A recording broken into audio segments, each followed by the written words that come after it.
Bonjour à toutes et à tous, bienvenue à ce webinaire consacré au RP de crise. Pour en parler, nous sommes ravis d'accueillir Perrine Masse, directrice des relations presse et communication de crise chez RTE, le gestionnaire de réseau de transport de l'électricité. Alors Perrine a quelques soucis de connexion, elle va nous rejoindre en cours de webinaire.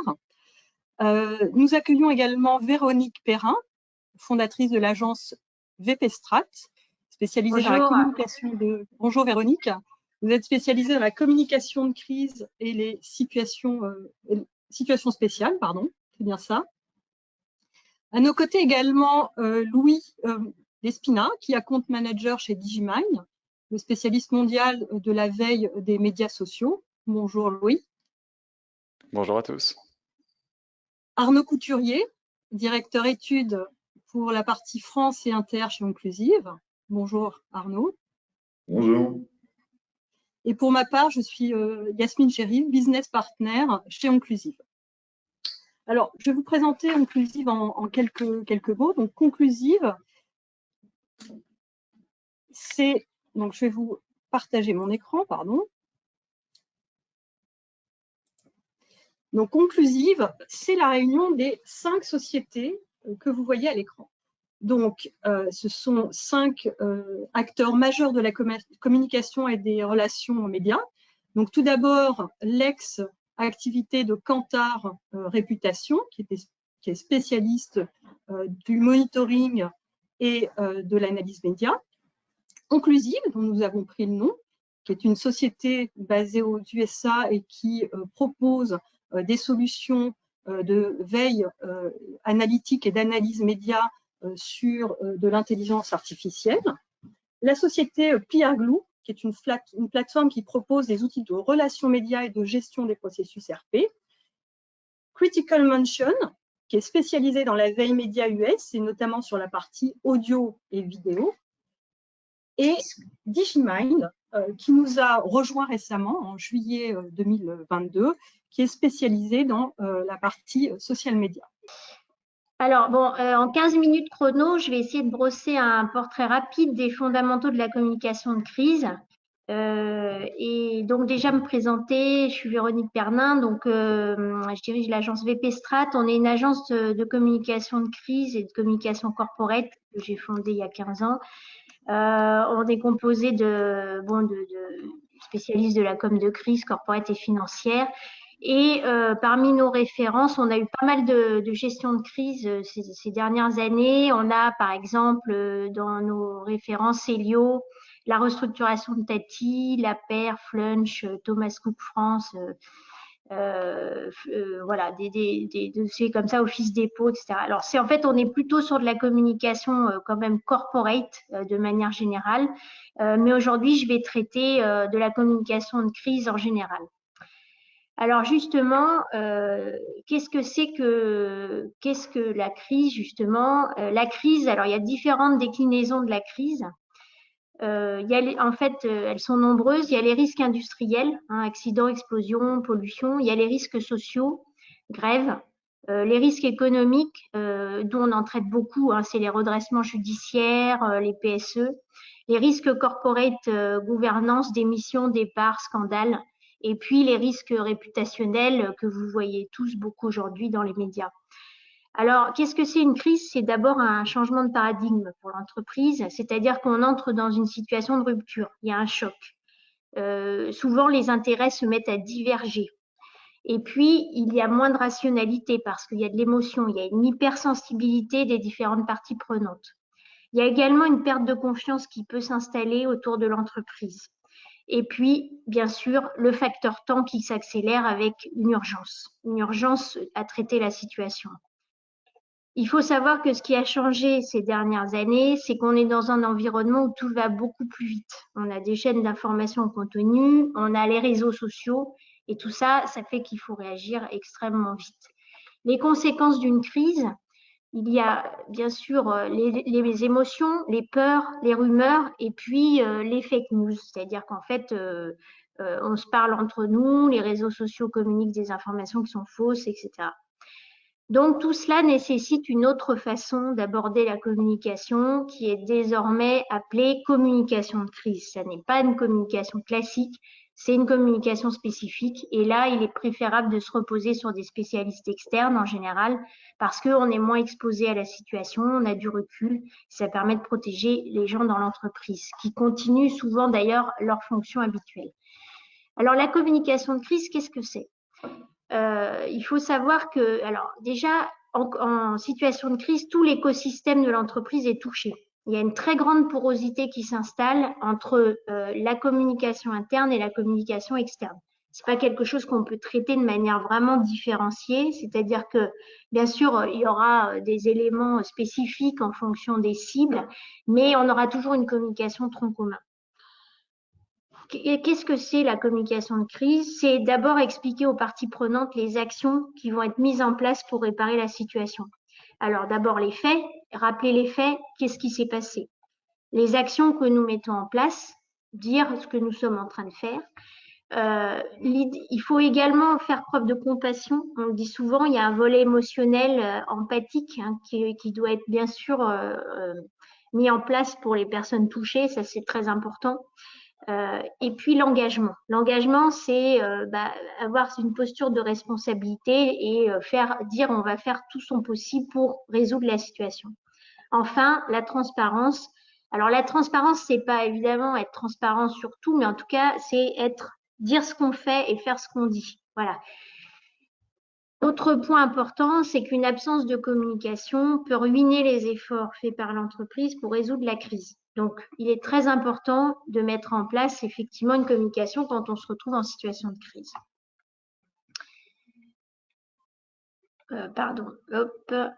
Alors, la finalité de la communication de crise, qu'est-ce que c'est?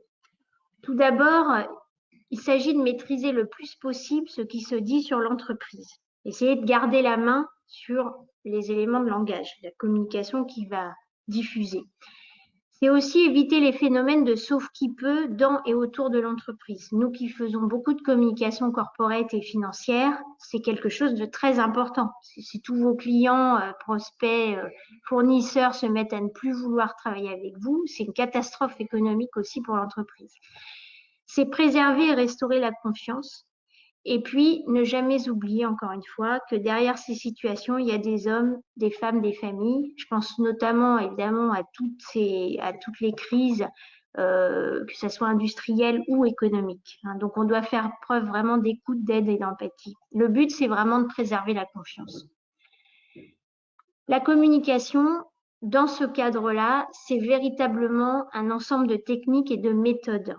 Parfois, j'entends des gens qui disent la communication, c'est ouvrir son carnet d'adresses, c'est faire des concepts, des grands concepts sur l'image, la réputation, ou des fois, j'entends ce sont des soft skills. Là, en l'occurrence, en communication de crise, on est dans des méthodes et des techniques extrêmement structurées, extrêmement séquencées.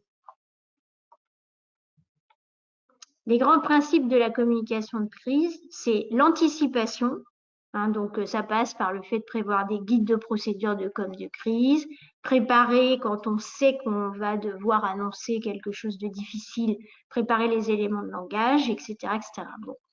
Ça, l'anticipation, bien sûr, la veille va s'intégrer dedans puisque ça nous permet aussi d'anticiper les détracteurs potentiels, les ambassadeurs et de voir ce qui se dit sur l'entreprise également avant ou en tout cas tout au long de la crise.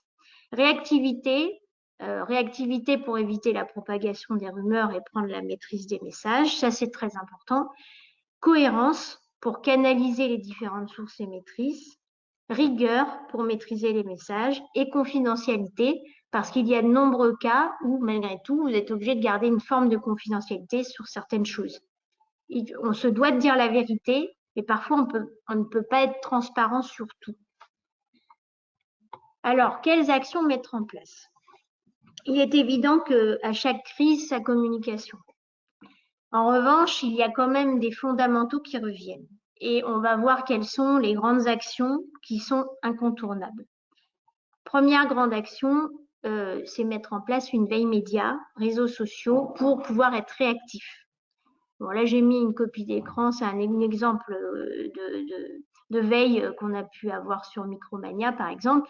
Je pense que Digimind et Onclusive vous présenteront après leurs outils. Mais ça, c'est vraiment très important. Dès le départ de la mission, il faut tout de suite mettre en place les outils de veille, à la fois faire des rapports d'antériorité pour voir comment l'entreprise est perçue, regarder les éléments en antériorité, mais également mettre en place une veille avec des alertes en temps réel qui permettent de réagir très vite. Et puis, après la crise, bien sûr, tout ce côté bilanciel hein, qui nous permet aussi d'ajuster les éléments de communication pendant et après. Deuxième point très important, créer une cellule de crise. Ça, c'est vraiment impératif. C'est-à-dire qu'il ne faut pas être dans son coin à définir une stratégie. Là, il est très important de mettre en place une task force rapprochée, opérationnelle. Alors là, j'ai mis des exemples d'acteurs qu'on mettrait dans par exemple, une cellule de crise dans le cadre d'une entreprise, par exemple, en redressement judiciaire. Mais en fait, à chaque fois, vous allez définir des acteurs qui correspondent hein, dans la cellule de crise.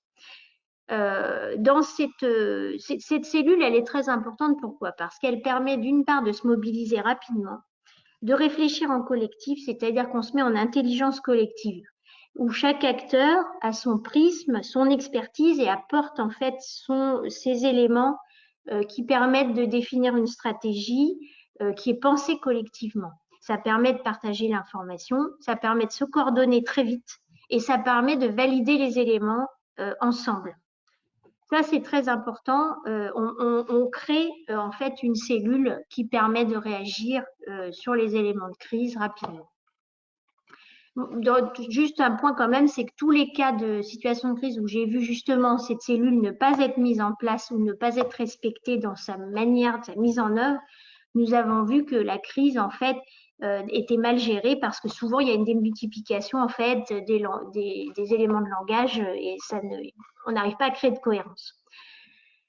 Alors ensuite, troisième point, désigner un seul porte-parole. Pourquoi? Parce qu'il faut créer une cohérence et il faut éviter les distorsions de messages. Ça, c'est très important. Ce porte-parole, il doit être préparé. Le porte-parole, on va le définir en fonction de la situation de crise. Alors, si la crise, par exemple, porte sur une usine en particulier, peut-être que c'est le directeur d'usine. Si c'est une entreprise et un groupe entier qui est en crise, ça peut être soit le directeur communication, soit le président. En fonction de la gravité de la crise, on définit en fait un porte-parole. Préparé, il est préparé alors en général par un Q&A, c'est-à-dire questions-réponses pour savoir quoi répondre et quoi dire. Et puis en général, il y a quand même un coaching, un accompagnement à la prise de parole pour les préparer. Autre point, c'est que dans la communication, vous allez toujours avoir des messages troncs communs, mais vous allez aussi avoir un système de démultiplication selon les cibles. Il est évident qu'on va avoir une communication adaptée vers l'interne ou vers la presse ou les réseaux sociaux.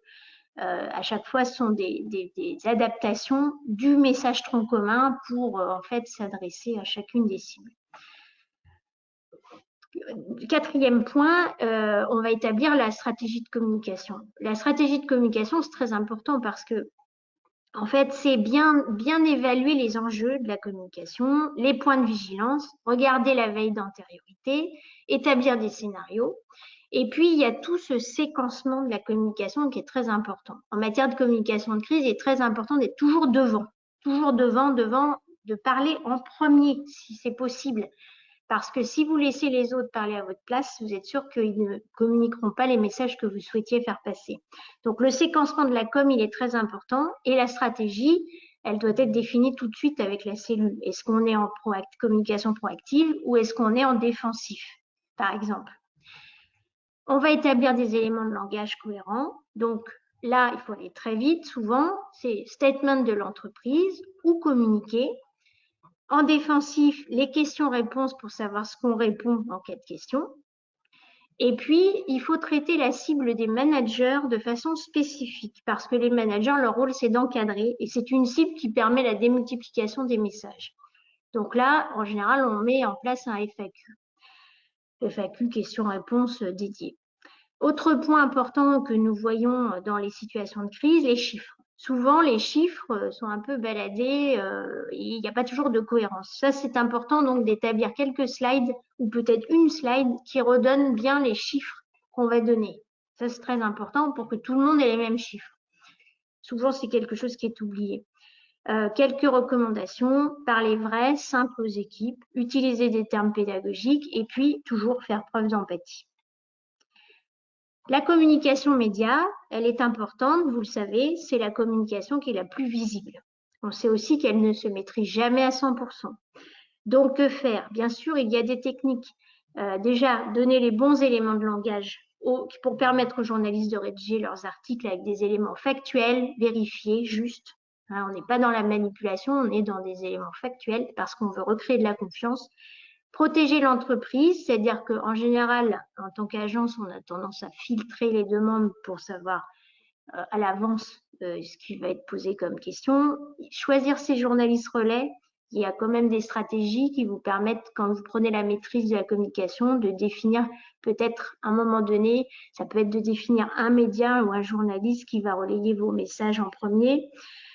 Il y a aussi autre chose, c'est ne jamais dire en off, parce qu'on a des dirigeants qui disent oh, mais ça, je le dirai peut-être en off. Et si vous utilisez le off, c'est pour que ça sorte, ou alors c'est pour manipuler, mais le off, c'est pas une bonne façon de faire.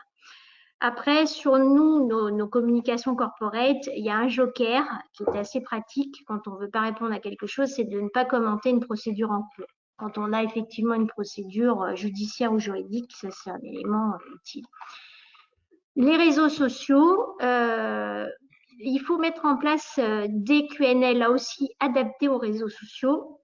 C'est-à-dire qu'on part en fait de la base du Q&A habituel, enfin classique, qui va servir pour les médias et pour l'interne, et on adapte ça avec un ton beaucoup plus simple qui est adapté en fait au style des réseaux sociaux pour anticiper les questions qui peuvent être posées si la crise dérape. Là encore, très important d'avoir une veille qui vous permet de regarder si ça crée une émotion ou pas. Je pense que Digimind pourra expliquer tout ça tout à l'heure en fonction effectivement du nombre de partages et si finalement ça crée véritablement une émotion, et il est important de réagir. Enfin, eh bien, suivre en temps réel, reporter, ajuster. Voilà, ça c'est tout le travail de la crise. C'est pour ça qu'on a besoin de ces outils de veille. C'est qu'en fait, on va être en ajustement permanent pour voir si les messages sont bien reçus, comment ils sont reçus, comment ils sont compris. S'ils ne sont pas compris, il faut faire évoluer. Et puis, il y a aussi l'évolution de la situation qui fait que, bien sûr, on adapte la communication en fonction.